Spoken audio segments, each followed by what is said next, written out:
signal to Karadzic that, quote, "We are on your tail." Tonight's Eye on America explores the U.S. government's new effort to deport thousands of immigrants with expired visas. It's part of the war on terror. But the crackdown has other implications. For example, CBS's Cynthia Bowers reports on the plight of two Pakistani families. They no longer have valid visas, but they have unusual reasons to fear being deported. All right, let's do this thing.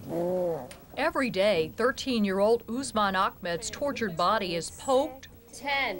Open your knees. Let's go. prodded, and pushed to its limits. 8. Come on, get it up. Usman's therapist says her young patient has made great strides in his battle against cerebral palsy. Eventually, he'll walk independently, you know, do all those kinds of things that you want kids to be able to do. But that will take time, and his time in this country could be running out.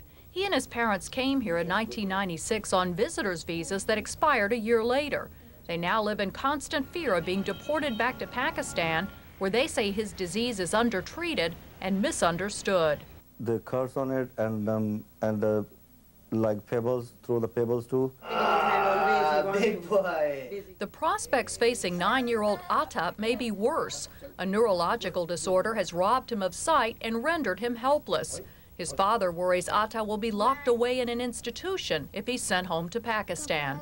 Now I'm asking my son, who is severely disabled,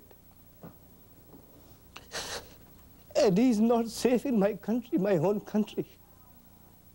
For years, both families have lived quietly under the radar of the INS, but now fear their nationality could make them targets in the government's war on terror. The immigration law is a creature of politics and economics, and right now neither the economy nor the political situation lends support for this type of case. The INS acknowledges since September 11th, the government has been cracking down on visitors who overstay their visas.